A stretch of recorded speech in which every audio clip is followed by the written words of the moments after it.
यथा समस्तलोकानां जीवनं सलिलं स्मृतं तथा समस्तसिद्धीनां जीवनं भक्तिरिष्यते।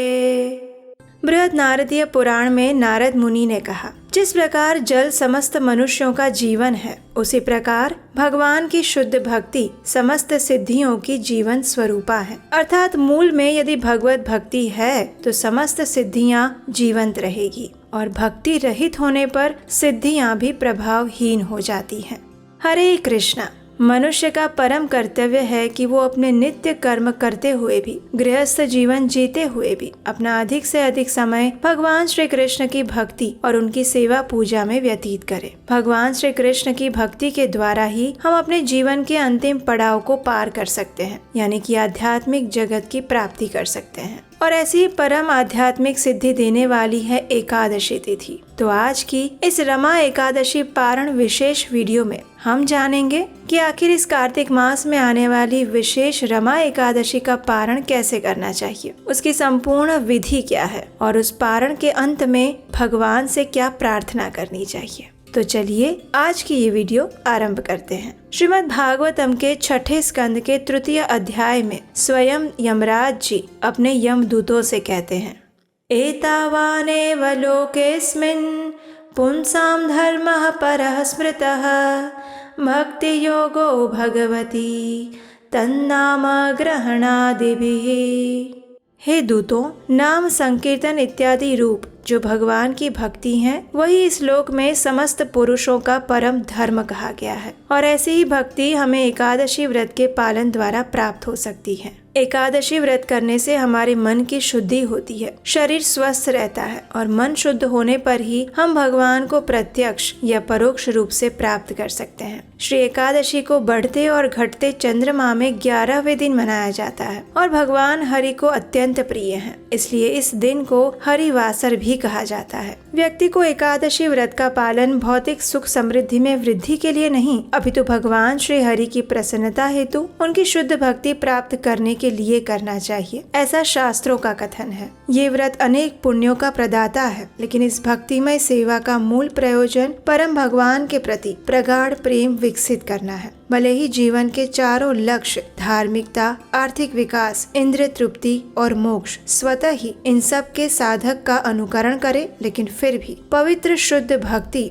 इन सभी लक्षणों से ऊपर उठकर भगवान की शुद्ध भक्तिमय सेवा प्राप्त करना चाहती है। जितना महत्व एकादशी व्रत का है, उतना ही महत्व एकादशी व्रत के पारण का भी है। अगर हम नियम और भक्ति पूर्वक एकादशी व्रत का पालन तो कर लेते हैं, लेकिन अगर श्रद्धा और नियम से इस व्रत का पारण नहीं करते हैं तो हमारा एकादशी का व्रत अधूरा माना जाता है, क्योंकि हमारे धार्मिक ग्रंथों में कहा गया है कि पारण विधि किए बिना हम एकादशी व्रत करते हैं तो एकादशी व्रत का संपूर्ण पुण्य फल हमें प्राप्त नहीं होता। और इस बात की पुष्टि पद्म पुराण में करी गई है, जहाँ लिखा है, महाहानि करिहि एषा द्वादशे लंघिता नृणां करोति धर्म हरणम स्नातेव सरस्वती। यानी जिस प्रकार कोई बिना स्नान किए सरस्वती नदी में चरण डालता है तो वो अपने पुण्यों को खो देता है, उसी प्रकार अगर कोई द्वादशी पर भी अपने एकादशी व्रत का पारण नहीं करता है तो उसके समस्त पुण्यों का भारी मात्रा में क्षय हो जाता है। इसलिए हमें एकादशी का निर्धारित समय पर पारण भी अवश्य करना चाहिए और तभी हमारा व्रत पूर्ण माना जाएगा। तो आइए अब हम देखते हैं कि इस रमा एकादशी व्रत का पारण कैसे करना है। इस रमा एकादशी का पालन हम कर रहे हैं आज यानी 28 अक्टूबर को, और इसलिए इसका पारण हम करेंगे कल यानी 29 अक्टूबर को। पारण करने के लिए सबसे पहले प्रातः ब्रह्म मुहूर्त में उठना आवश्यक है। उसके बाद स्नान इत्यादि अपने नित्य कर्मों से निवृत्त होकर भगवान की मंगला आरती करनी चाहिए। अगर घर पर नहीं कर सकते तो मंदिर में, अगर मंदिर में नहीं कर सकते तो कम से कम ऑनलाइन इस मंगला आरती का दर्शन अवश्य करना चाहिए। उसके बाद तुलसी देवी को आवश्यकता अनुसार जल अर्पण करें, उनकी सेवा पूजा करें और 3 बार उनकी प्रदक्षिणा करके उनके समक्ष बैठकर हरे कृष्ण महामंत्र का जप करना चाहिए। और याद रहे, ये कार्तिक मास की विशेष रमा एकादशी है जो समस्त मनोरथों को पूर्ण करने वाली है। और सबसे बड़ा मनोरथ मनुष्य के जीवन का ये होना चाहिए कि उसे भगवान श्री कृष्ण की शुद्ध भक्ति प्राप्त हो, और ये भक्ति हमें तुलसी देवी प्रदान करती हैं। इसलिए सबसे पहले तो चातुर्मास का पवित्र समय, उसमें भी कार्तिक मास का विशेष समय, और उस कार्तिक मास में भी एकादशी तिथि जो कि भगवान को अत्यंत प्रिय है। और उस एकादशी में भी अगर तुलसी देवी की सेवा की जाए तो इससे बड़ा सौभाग्य किसी मनुष्य के लिए और कोई नहीं हो सकता। इसलिए पारण वाले दिन भी तुलसी महारानी की सेवा पूजा अवश्य करें और उनके समक्ष बैठकर ही हरे कृष्ण महामंत्र की निर्धारित संख्या में माला का जप करें। उसके बाद भगवान को अर्पित करने के लिए कुछ सात्विक स्वादिष्ट अन्न भोग बनाएं। भोग बनाते समय आपकी चेतना कैसी है ये सबसे महत्वपूर्ण है। इसलिए भोग बनाते समय आप अपने साथ कुछ हरि कीर्तन या फिर कथा का श्रवण कर सकते हैं। इस प्रकार आपका मन और चेतना भी उस भगवान के भोग में सम्मिलित हो जाएगी और अपने आप उसमें स्वाद और भक्ति का रस आ जाएगा, जिसे भगवान श्री कृष्ण प्रेम पूर्वक स्वीकार करते हैं। भोग बनाने के बाद उसमें तुलसी पत्र अवश्य रखें, क्योंकि श्री जनार्दन कभी भी तुलसी के बिना भोजन ग्रहण नहीं करते। अगर किसी कारणवश तुलसी प्राप्त ना हो तो उसका काष्ठ श्री विग्रह के अंग में स्पर्श करा सकते हैं। अगर वो भी ना मिले तो तुलसी देवी का मात्र नाम उच्चारण करके भी भगवान की पूजा की जा सकती है। लेकिन हमारी भारतीय संस्कृति में प्रत्येक घरों में तुलसी पत्र तो अवश्य ही मिल जाते हैं। इसलिए प्रयास करना चाहिए कि तुलसी पत्र को भोग में रखने के बाद ही भगवान को अर्पित करें। अब भगवान को भोग अर्पित कर लेने के बाद यदि संभव है तो अपने घर में किसी सुयोग्य ब्राह्मण या वैष्णव को आमंत्रित कीजिए। उन्हें भगवान को अर्पित किए हुए भोग में से प्रसाद दीजिए, उनकी संतुष्टि तक उनकी सेवा कीजिए और फिर अपनी क्षमता अनुसार उन्हें दान दक्षिणा दीजिए। क्योंकि हमारे शास्त्रों में कहा गया है कि जो अपने समस्त पापों का नाश करना चाहता है उसे अन्नदान अवश्य करना चाहिए। सतयुग जैसा कोई युग नहीं, वेदों के समान कोई शास्त्र नहीं और गंगा के समान कोई तीर्थ नहीं, उसी प्रकार अन्नदान जैसा कोई दान नहीं। इसलिए प्रयास करें कि एकादशी के दिन अगर आप किसी को अन्नदान दे सकते हैं तो अच्छी बात है। किसी भी व्यक्ति के लिए धर्म पूर्वक अर्जित धन का दान करना दुर्लभ होता है। इसलिए इस कलयुग के समय में हम कितना ही प्रयास करें, लेकिन जाने अनजाने में कभी न कभी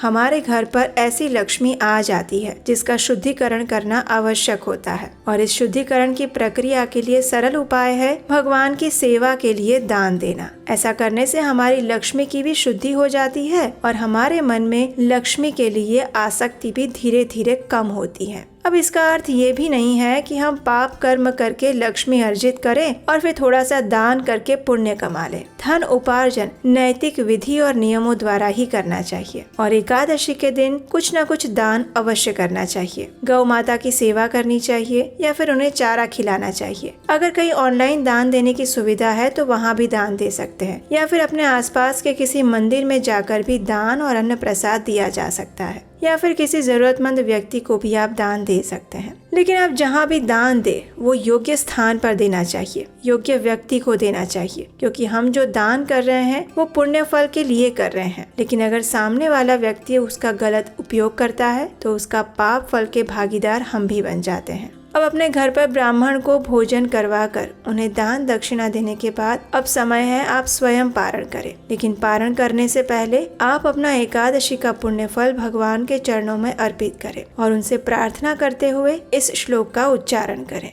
ओम अज्ञानतिमिरन्धस्य व्रतेनानेन केशव प्रसीद सुमुखो नाथ ज्ञान दृष्टि प्रदो भव।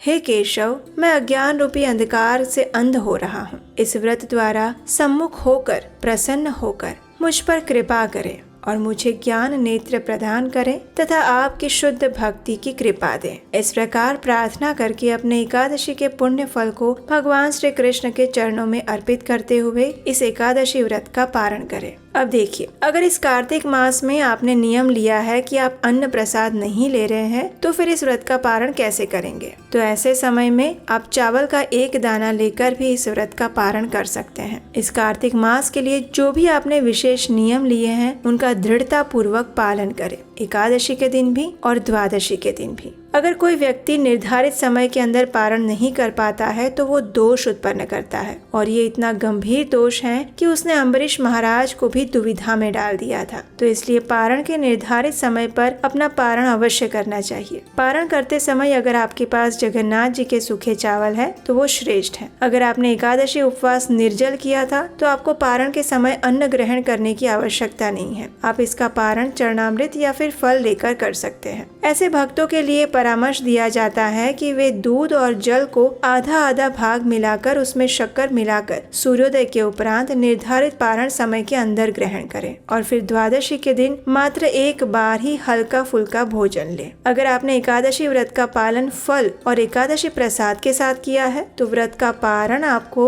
अन्न प्रसाद के साथ ही करना चाहिए। तो इस प्रकार आप संपूर्ण नियम और श्रद्धा के साथ एकादशी व्रत का पारण निर्धारित समय के अंदर कर सकते हैं, जिससे आपको अक्षय पुण्य फल की प्राप्ति होती है। एकादशी के अर्जित पुण्य फल से हम आध्यात्मिक लोक को प्राप्त करते हैं और भगवान श्री कृष्ण की विशेष कृपा के भागी बन जाते हैं। तो ये थी पारण से जुड़ी हुई संपूर्ण जानकारी। अगर आपको ये जानकारी अच्छी लगी है तो इसे आज ही अपने मित्रों और परिवारजनों को भी शेयर कर दीजिए, ताकि उन्हें भी पारण कैसे करना चाहिए उसकी पूर्ण जानकारी मिल पाए। और विशेषकर इस कार्तिक मास में तो इन जानकारी को और अधिक फैलाना चाहिए। अगर आपको हमारे द्वारा किया जा रहा वैदिक प्रमाणभूत ज्ञान का ये प्रसार अच्छा लग रहा है तो आने वाली कथाओं को बनाने के लिए इस सनातन धर्म के प्रचार कार्य में भी आप अपना सहयोग हमें दे सकते हैं। स्क्रीन पर दिए गए नंबर पर अपना आर्थिक योगदान भेजकर आपके द्वारा भेजी गई धन राशि से हमें इस सनातन धर्म के ज्ञान को प्रमाणभूत रूप से अधिक लोगों तक पहुंचाने में सहायता मिलती है और इस प्रकार अप्रत्यक्ष रूप से भी इस वैदिक सनातन धर्म का प्रचार करने का पुण्य फल आपके हिस्से में आता है और इससे भगवान श्री कृष्ण आप पर अत्यंत प्रसन्न होते हैं। तो चलिए रमा एकादशी का पारण करके हम अपने एकादशी पुण्य फल को भगवान श्री कृष्ण के चरणों में अर्पित करते हैं और उनसे यही प्रार्थना करते हैं कि वे सदा सर्वदा के लिए हमारे हृदय में विराजमान रहे और वे हमें उनकी शुद्ध भक्ति प्रदान करें। हरे कृष्णा।